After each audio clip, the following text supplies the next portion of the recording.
Coucou à toutes et coucou à tous, donc me revoici pour une toute petite vidéo. Cette fois-ci ce sera une vidéo commentaire à l'intention de Miss Sahel. Elle a fait une vidéo sur un thème, franchement je trouve que son tag est très intéressant. Son tag est les 5 raisons pour lesquelles je suis une mauvaise naturelle. Je l'ai trouvé super marrant et super intéressant. Et j'ai demandé à Miss Sahel si je pouvais, participer à son tag.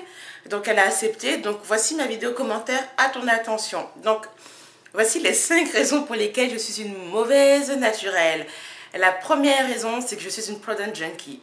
Pour ma part, c'est pas une très bonne chose dans le sens où quand je suis rentrée et quand je suis revenue au naturel, j'avais lu sur Boucle et Coton, Cheveux Ébène que finalement être naturel ne vous coûtait pas cher, il suffisait d'avoir un shampoing, un après-shampoing, votre beurre de karité, les huiles que vous aimez, une huile que vous aimez ou vous pouvez concocter votre propre bain d'huile pour faire un pré-poux, un masque que vous pouvez faire vous-même avec des œufs, des huiles, du beurre de karité. Et franchement, sans vous mentir, quand on se fait une routine avec vraiment les produits de base, honnêtement ça vous coûte moins cher.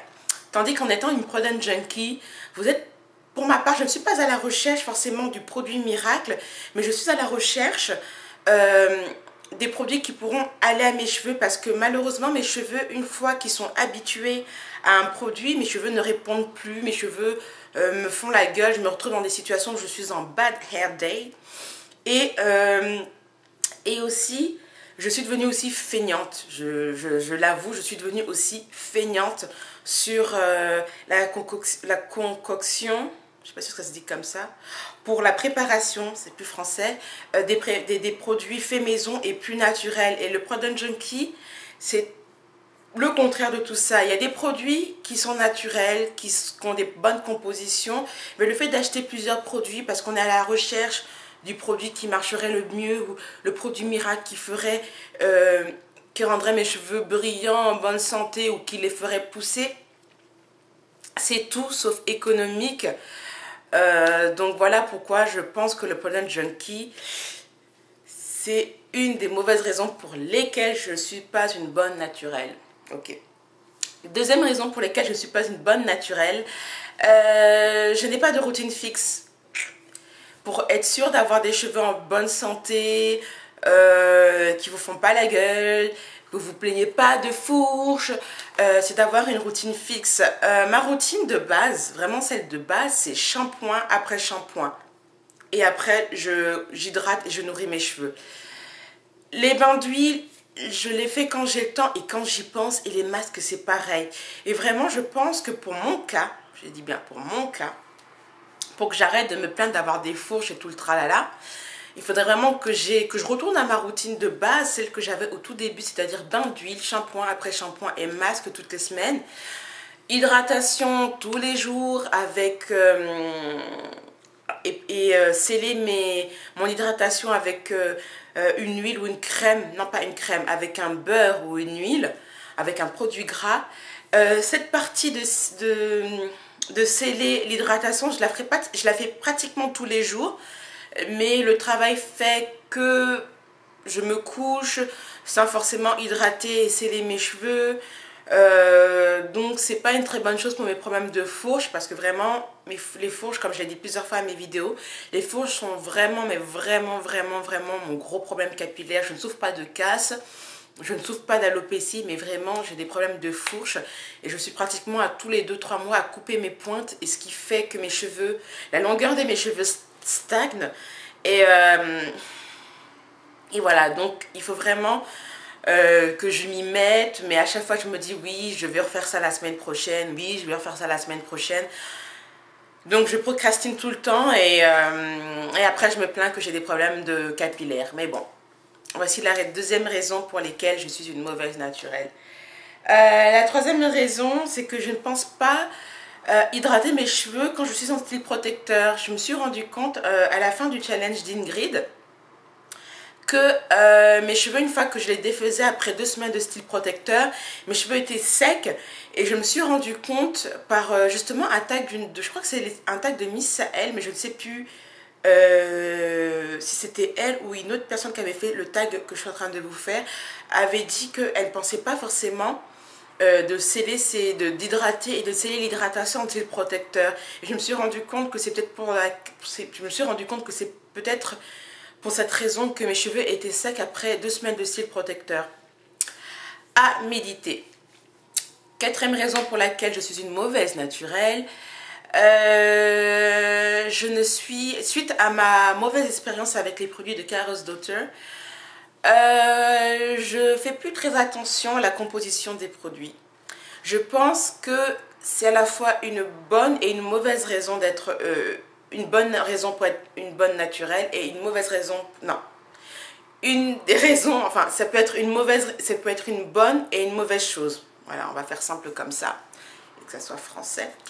Je vais essayer d'être attentive à mes cheveux. C'est-à-dire que Nsonga avait fait une vidéo sur laquelle où elle disait des fois on se focalise sur le naturel, on veut des produits 100% naturels, 100% clean et tout ça, et on délaisse parfois les produits avec des ingrédients cracra.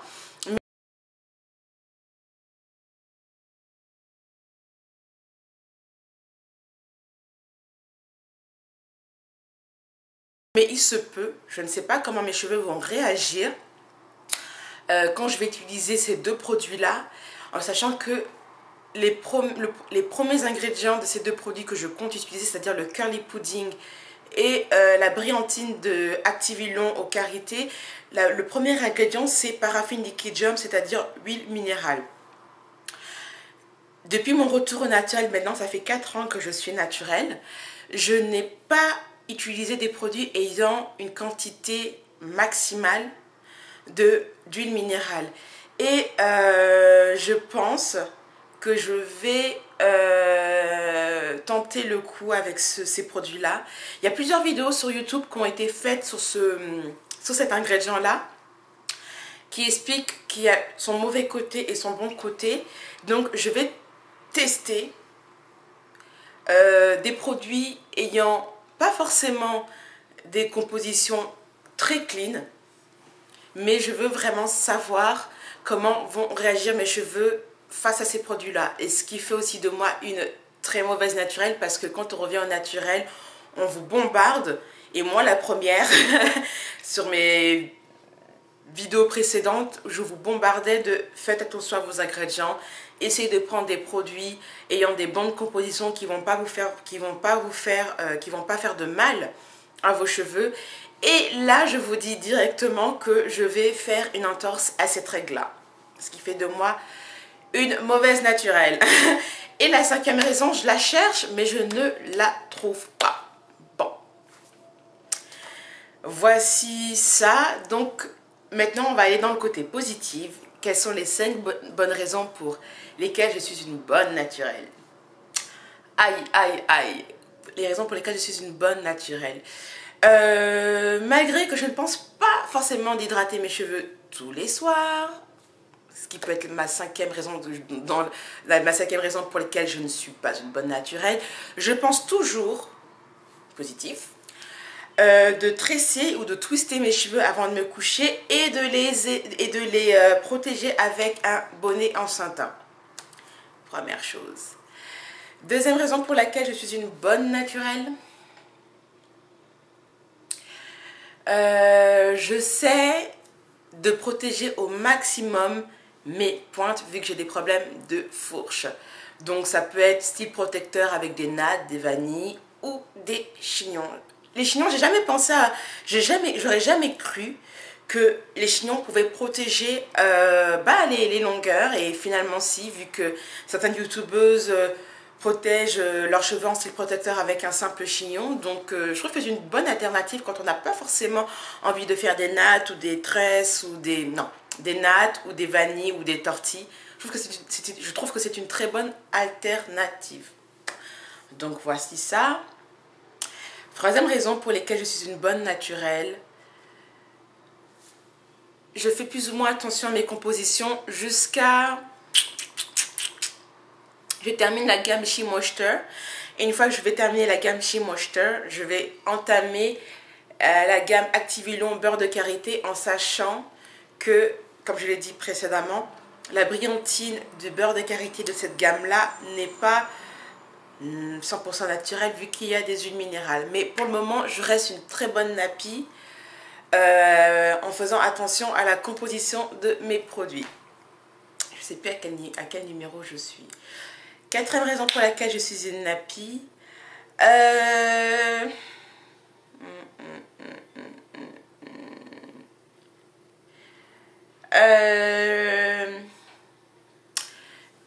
Bonne question. J'ai pas d'idée. Je crois que quand je vais trouver l'idée, je vais continuer la suite.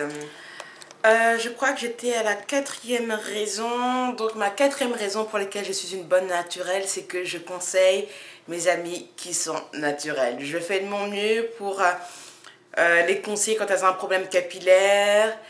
Donc voilà une raison pour laquelle je suis une bonne naturelle.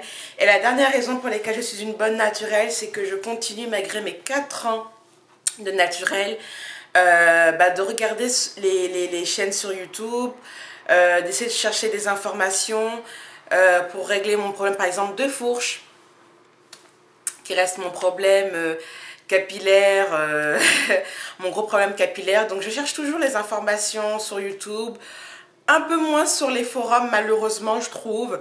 Il y a des bonnes pages sur Facebook. Et je sais plus ou moins de si certaines personnes ont des problèmes capillaires et que c'est aussi le même problème que j'ai, je regarde un petit peu les suggestions des personnes pour voir si oui ou non la solution qu'elles proposent pourrait ou non m'aider. Donc voici ma vidéo commentaire pour toi Misaël. Et sur ces petits mots, j'envoie ce tag à Nsonga, Mademoiselle Sapote, Mimou, Fabuleuse, parce que ça fait un moment qu'on t'a pas vu Fabuleuse, et ce serait une bonne manière de te faire revenir sur YouTube. J'espère que tu vas bien. Donc je te tag aussi pour ce tag là. Amina Kelly, ça fait un moment aussi qu'on n'a pas de tes nouvelles. J'espère aussi que tu te portes bien, et je te tag pour savoir un petit peu quelles sont vos raisons les filles pour lesquelles vous êtes une mauvaise naturelle et une bonne naturelle. Alors qui d'autre, qui j'ai oublié, Petite Manouchette, je te tag aussi. Qui d'autre que je suis et qui est francophone, oh là là là là là, Nel, Enchanteresse 84 aussi, je vous tag. Je veux aussi taguer une youtubeuse québécoise que j'ai rencontrée à la rencontre Happy to Be Nappy, et elle a une chaîne YouTube, donc Sucro Café, je crois que c'est ça ton pseudo, je te tag aussi. De toute façon je vais tous vous envoyer ma vidéo en message privé via YouTube. Je tag aussi les deux administratives du groupe Happy to Be Nappy. J'ai oublié le nom de leur chaîne YouTube et je ne veux pas donner leur vrai prénom sur YouTube. Désolée les filles, mais je vais aussi vous taguer et vous envoyer ce tag. Comme ça permettrait de de vous faire connaître au niveau des Françaises et de élargir la communauté francophone de YouTube, qu'on soit en France comme au Québec ou au Canada en général, parce qu'il n'y a pas qu'au Québec où il y a des francophones. Je tag que j'espère que je n'ai oublié personne. Non, j'espère sincèrement de n'avoir oublié personne. Donc si je vous ai oublié en vous nommant, vous inquiétez pas, je vais vous envoyer la vidéo de ce tag avec un petit message perso à vous toutes les filles. Et sur ces mots, je vous souhaite une très bonne journée, mais je reviens tout de suite parce que j'ai une annonce à faire.